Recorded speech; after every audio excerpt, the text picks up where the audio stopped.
Magandang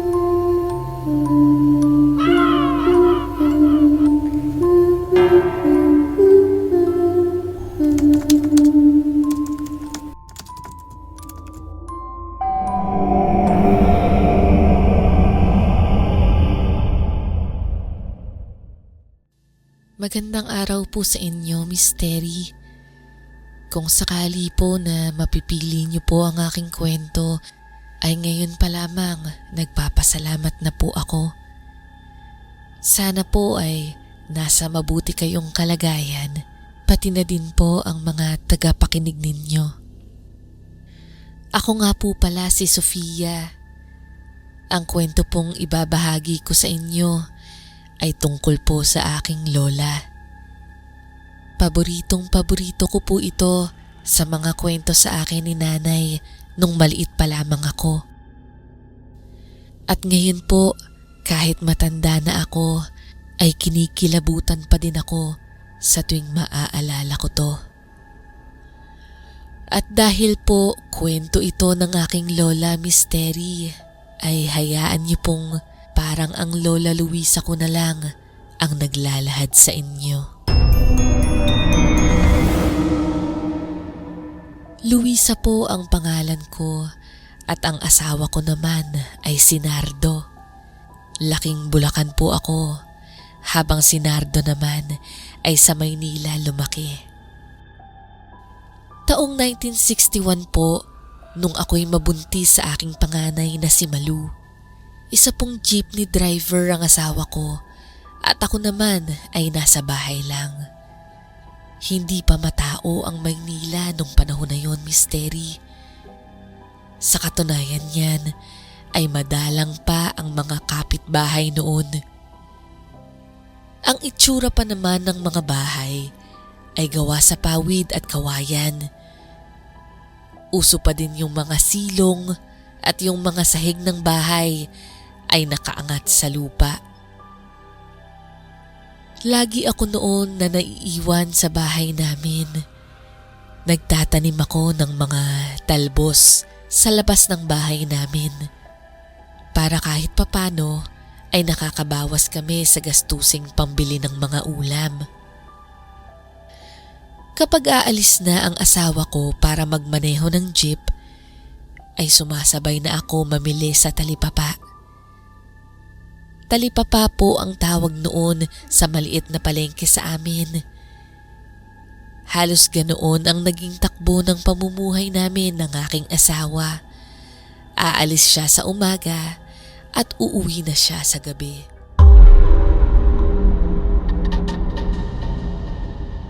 Nang isang araw ay hindi ako nakasabay kay Nardo sa pag-alis niya dahil sa sumasakit kong tiyan noon. Nasa 5 o 6 na buwan na siguro akong nagdadalang tao noon, Miss Terry. Hindi na muna ako sasabay sa'yo sa pagpunta ng talipapa. Oh, bakit? May nararamdaman ka ba? Medyo sumasakit na kasi yung tiyan ko ngayon eh. Naku, Luisa, iwas-iwasan mo na kasi yung mga mabibigat na gawain dito sa bahay. Hindi naman dahil doon, Nardo. Medyo malaki na din kasi tong tiyan ko eh. Kung gusto mo, ako na muna ang bibili sa talipapa ngayon bago ako magmaneho ng jeep. Huwag na at kaya ko naman. Maya-maya mawawala rin to. O siya, sige. Basta mag-iingat ka. Kapag sumakit ulit, huwag ka nang tumuloy. Nang umayos-ayos ang aking pakiramdam, ay nagpunta na ako ng talipapa. Naghanap ako ng pwede kong ulamin ng tanghali at ng hapunan. Habang nagtitingin ako ng mga nagtitinda, ay may lumapit sa aking isang matandang babae. Kinagulat ko ito dahil bigla na lang siyang nanggaling mula sa aking likuran. Baka gusto mong bumili ng gulay, iha. Ako nga pala sila Giring. Ano ba naman po kayo? Nakakagulat naman po kayo, Lola. Ay, pasensya ka na. Nag-uubos lang ako ng aking mga paninda eh. Mga isda po kasi yung hanap ko sa ngayon. Sige na, Iha. Bumili ka na para naman maubos na itong paninda ko. Dito ay napansin kong tumingin siya sa tiyan ko at naging matalim ang mga mata niya. Ilang buwan na yan, Iha? Mga 6 na buwan na po, Lola Lagring. Napakalaki at malusog na bata siguro iyan. Bigla niyang hinimas ang aking tiyan na dahilan naman para ilayo ko ito sa kanya. Ay Lola, bakit niyo po hinahawakan? Baka po mausog niyo ako. Ay ganun ba? Pasensya ka na. Natutuwa lang kasi ako dyan sa tiyan mo. Lumayo na ako sa kanya. Dahil lang totoo niyan, naiilang ako sa mga kinikilos niya sa akin. Ngayon pa lamang kami nagkita at hindi ako komportable na lumapit siya at hawakan niya bigla ang aking tiyan. At isa pa, kailangan kong makauwi agad para makapagluto na ako ng makakain at baka maubusan pa ako ng tindang isda. Nung hapunang yun, ay dumating na si Nardo at napansin kong panay ang ubo nito pagpasok pa lang ng pintuan. Oh, bakit ka naman umuubo? Wala to. Baka sa usok lang ng tambucho. Bakit nga? Anong meron? Nasiraan kasi kanina, kaya ginawa pa namin yung jeep. Sa may bandang ilalim kasi, kaya baka nabugahan ako. Ubo ng ubo si Nardo habang nagsasalita, Miss Terry. Doon ay inaya ko na siyang kumain at sinabihan ko siyang ipaglalaga ko siya ng luya para mahimasmasan yung lalamunan niya. Nasa labas pa ng bahay namin yung kusina at wala pang kuryente noon. Tanging gasera at kandila ang nagmimistula naming ilaw sa bahay. Habang nagpapaningas ako ng gatong, ay may narinig ako na gumagalaw sa mga damuhan. Kasabay nun ay isang lakad ng mga paang animoy dahan-dahang humahakbang. Isang huni ng isang pusa ang narinig ko, Miss Terry.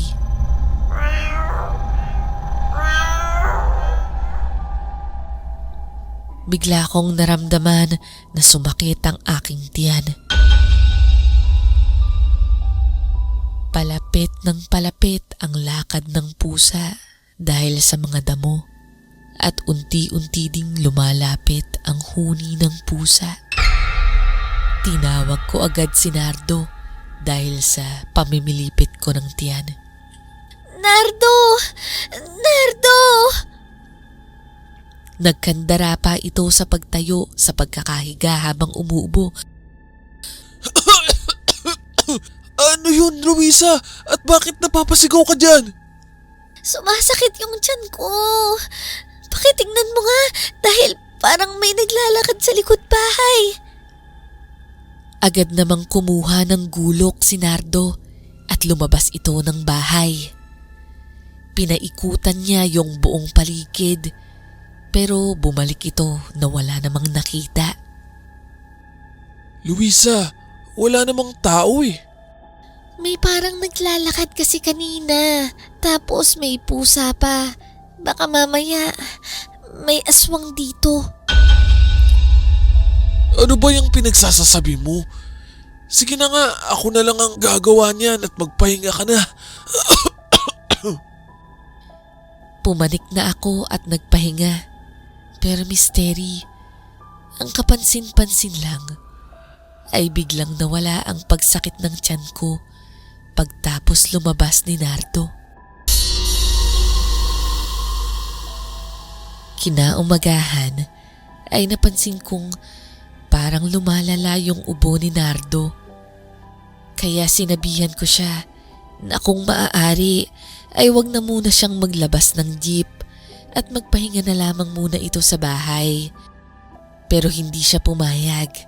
Ang dahilan niya ay ano naman daw ang kakainin namin kung hindi siya mamamasada ng jeep. At saka ordinaryong ubo lamang daw yun, kaya wala daw akong dapat ipangamba. Tinanong niya ako kung sasabay ba ako papuntang Talipapa, kaya agad naman akong nagbihis para makaalis na kami. Naghiwalay na kami ni Nardo pagdating namin sa Talipapa. Kaya ako ay naghanap na ng pwede kong bilhin para sa kakainin naming dalawa. Pero hindi pa ako nagtatagal ay biglang sumakit na naman ang aking tiyan. Biglang may umalalay sa likod ko at pinaupo niya ako sa bangko. Nang mapalingon ako ay namukaan ko agad ang taong ito. Si Aling Lagring. Oh, maupo ka muna dito sa bangko. Maraming salamat po, Aling Lagring. Buti na lang at nakita kita. Babagsak ka na Oo nga po Bigla po kasing sumakit yung tiyan ko. Magpapahinga lang ako saglit. Maya-maya po siguro magiging okay na ulit ako. Ano ba yung bibilhin mo dito? Tulungan na kitang makauwi ng bahay nyo. At iyon na nga po ang nangyari, Miss Terry. Tinulungan ako ni Aling Lagring sa pamimili at hinatid niya rin ako sa aming bahay. Tuwang-tuwa nga ito at sinabi pang mag-ingat daw ako. Tinanong ko naman siya kung paano ko ba siya pasasalamatan. Ang hirit na lang nito ay, hayaan mo lang akong himasin ang tiyan mo dahil natutuwa lamang ako rito. Hindi kasi ako nagkaanak tulad mo. Sa mga sinabi niya, Miss Terry, ay parang nakaramdam ako ng awa. Nagulat na lamang ako at bigla itong nagtanong. Iha, pwede ba kitang dalaw-dalawin dito ha? Hindi ko po alam kung ano ang isasagot ko, kaya ang nasabi ko na lang po ay, Kayo po ang bahala. Naku, salamat iha. O siya, magpapaalam na ako ha. agad itong umalis ng bahay. Kinagabihan ay malayo pa lang naririnig ko na ang ubo ni Nardo. Tahimik na po kasi kapag nagagabi nung mga panahon na yon, Miss Terry. Tanging mga kuliglig at palaka na lang ang maririnig mo. Pagpasok nito ng bahay ay agad siyang nagtanong kung ano ang ulam namin at nagugutom na daw siya. Pinaghain ko naman ito at sabay na kaming naghapunan. Habang kumakain ay nagkwento ito ng nangyari sa kanyang pamamasada. Alam mo ba, kanina, pauwi na ako. May isang batang babae ang biglang sumulpot sa gilid ng jeep. Buti na lang hindi ko siya nabangga. Ano naman yung nangyari dun sa bata? Nawala nga bigla Binaba ko nga para sana tignan to. Pero alam ko talaga, nadaplisan ko dahil may narinig akong lagabog Yun nga lang, pagtingin ko talagang nawala Naku, sana naman okay lang yung batang yun. Oo, sana nga gagawa muna ako ng pinakuloang luya para sa ubo ko ha. Ikaw, magpahinga ka na. Teka, ano nga pala yung dala-dala mo? Oo nga pala no. Ito, buntot pagi. Pinahiram sa akin ng isa kong kasamahan dyan sa jeep. Nalaman niya kasing buntis ka. Buntot pagi? Para saan yan? Wala naman, para daw may protection tayo sa bahay bukod sa gulok. Ganun ba? Sige, itabi muna natin. Mauna na akong magpahinga sa'yo Pagkatapos mo dyan, humiga ka na rin para makapagpahinga ka na. Mga ilang minuto pa lang ang nakakalipas mula nang ako'y mahiga ay naramdaman kong pumanik si Nardo at kinuha nito yung dala niyang buntot pagi. Oh, saan mo dadalhin yan? May nakita akong isang maitim na aso na nakatingin sa bahay natin.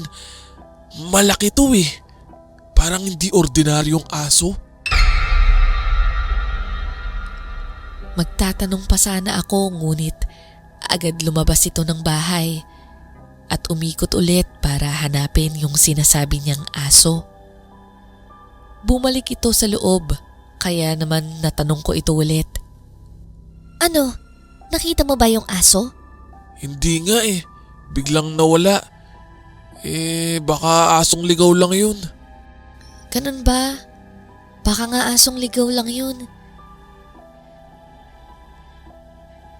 Kinaumagahan ay hindi muna ako sumabay kay Nardo sa pagpunta ng talipapa dahil bala ko sanang maglaga na lang ng talbos para sa kakainin namin mamayang hapunan. At isa pa ay medyo kinakapos na din kami sa pera. Nang magpaalam ito sa akin, ako naman ay namitas na ng talbos sa likod bahay. Ilang saglit pa ay parang may narinig akong isang pamilyar na boses. Kamusta ka na? Oh, Aling Lagring, kayo po pala. Bakit naman ho bigla ang pagpasyal nyo? Hindi kasi kita nakita sa talipapa kanina eh. Nag-iisa ka lang ba ngayon? Oho, kakaalis lang ho ng asawa ko. Gusto niyo ho bang magkape muna? Kung hindi naman abala sa iyo, di sige. Salamat ha. Inaya ko siyang pumasok sa loob ng bahay pero sa kung anong kadahilanan ay natigilan ito at agad na nagpaalam na uuwi na. Nagtaka naman ako na kanina lang ay gustong-gusto niyang pumasok pero ngayon naman ay nagmamadali ito.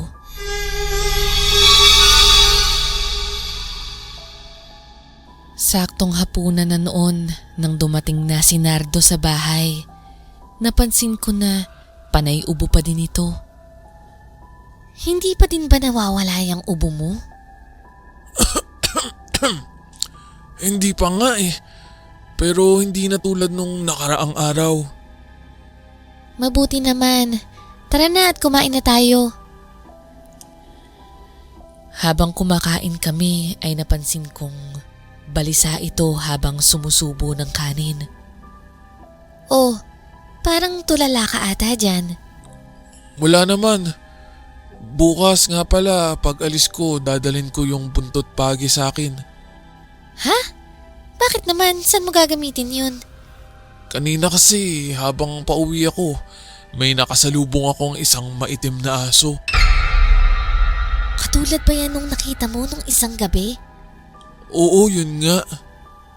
Naku, bakit kaya? Ano yun, sinusundan ka?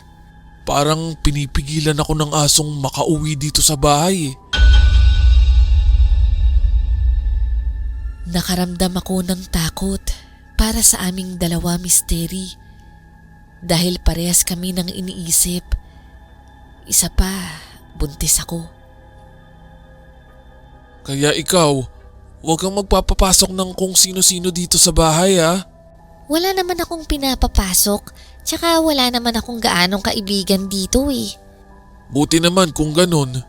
Bukas susubukan kong umuwi ng maaga para may makasama ka agad dito sa bahay at di ka nag-iisa.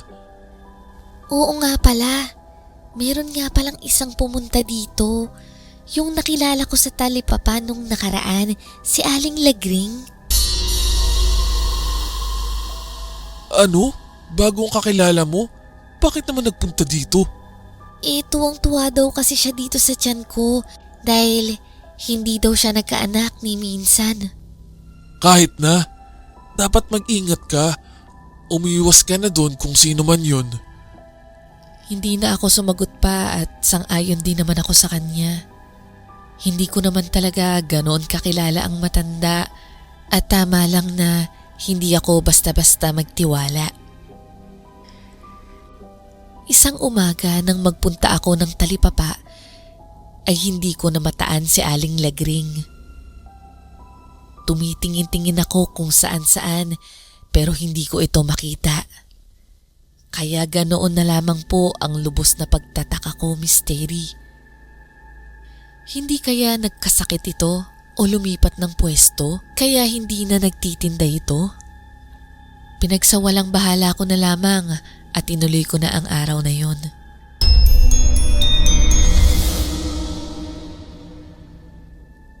Kinagabihan ay nakaramdam ako ng pananakit ng tiyan. Pakiramdam ko ay parang manganganak na ako noon pero alam ko naman na hindi ko pa kabuwanan. Naiinis ako kay Nardo noon at tila ba hanggang ngayon ay wala pa ito. Noon ay parang may naramdaman akong may kung anong bumagsak sa ibabaw ng bahay namin. Sobrang sakit na talaga ng tiyan ko noon, halos hindi na ako makatayo. Kasabay pa noon ay natatakot ako dahil mag-isa lang ako sa bahay. Maya-maya ay may kumatok sa pinto. Luisa! Buksan mo tong pinto, kanina pa ako dito. Sandali lang at masakit lang yung tiyan ko. Bilisan mo at nagugutom na ako. Oo, andyan na. Saglit lang. Ang tagal mo naman, Luisa. Dito ay parang nag-iba ang pakiramdam ko. Parang hindi ang asawa ko ang nasa labas ng pinto. Parang wala ka na atang ubo ngayon ah. Basta bilisan mo na lang, nagugutom na ako. Kanina lang nung umalis ka, panay pa rin ang ubo mo. Bakit parang ngayon okay ka na? Alam mo, Luisa, buksan mo na lang to at ipapaliwanag ko na lang kapag kumakain na tayo. Misteri, bigla kong naalala yung kwento sa akin ng aking kapatid at pinsan ko nung nasa Bulacan pa lang ako. Kapag ikaw ay buntis at inaaswang ka, banggitin mo lang ang pangalan niya at aalis na ito. Aling Lagring, parang awa niyo na po. Lubayan niyo na ako. Doon ay parang tumahimik ang labas ng pinto at hindi ko na narinig ang salita ng nagpapanggap na si Nardo. Hanggang sa ginulat niya ako ng pasigaw. Buksan mo itong pinto! Labis akong nabigla dito. Doon ay minura ko siya sa kanyang pangalan. Pagkatapos noon ay biglang tumahimik at yung kung ano sa bubong ay biglang nawala.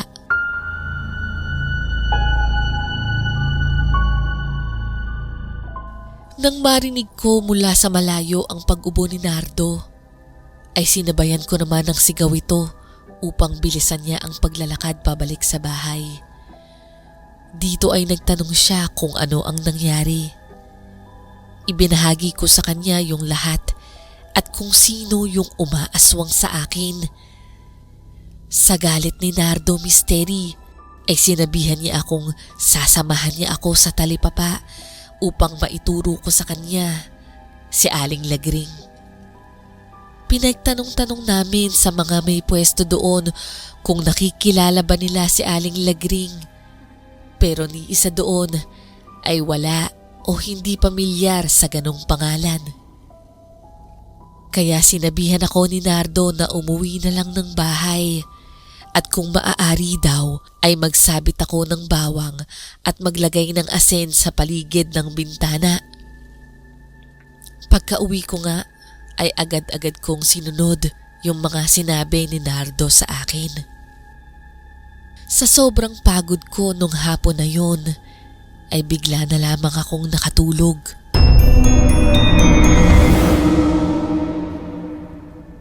Nang magising ako, ay gabi na pala at masakit na naman yung tiyan ko na para bang binubutas ito.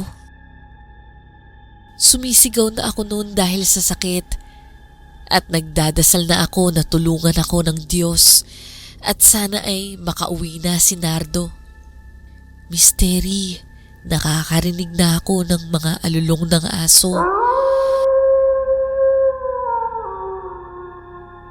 At katulad ng nakaraang gabi ay may kung anong nasa ibabaw ng bahay namin na bigla na lang bumagsak. Hindi na ako makakilos nun hanggang sa narinig ko yung boses ni Nardo kaya sumigaw ako para malaman niya ang kalagayan ko. Narinig ko na tumakbo ito pero paghakbang daw niya ng unang baitang ng hagdan namin ay lumusot ang paa niya dahilan para siya ay bumagsak. Doon ay nanlaki daw ang mata ni Nardo, Misteri. Dahil sa silong daw ng bahay namin ay may isang babaeng nakaupo at nakatingala. Nalabas ang mahaba nitong dila. Minura daw niya ito at napatingin daw ito sa kanya. Hinawi niya yung ilang kahoy na nakaharang at buong lakas daw niya itong pinalo ng buntot pagi. Dinig na dinig ko ang pagsigaw ng aswang, Misteri.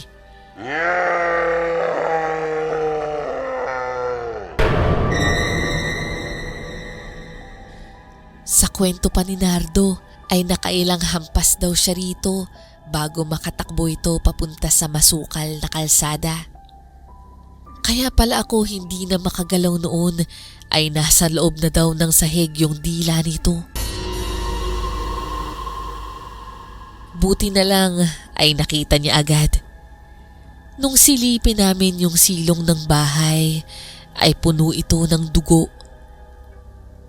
Nung nalaman ng ibang taong bayan ang nangyari sa akin ay nagtipon-tipon ang mga kalalakihan at nagsindi sila ng mga sulo at hinanap nila yung sugatang aswang. Pero sa kasamaang palad po ay wala silang natagpuan. Simula po noon ay hindi na nagpagabi si Nardo ng uwi. Bago mag alas 6 ay nakakarating na agad ito ng bahay. Hanggang sa naisilang na nga po ang aming panganay. Kalaunan po ay dumami na yung mga nagtayo ng bahay malapit sa amin. Kaya hindi na din po ako nakaramdam ng takot pagkatapos noon.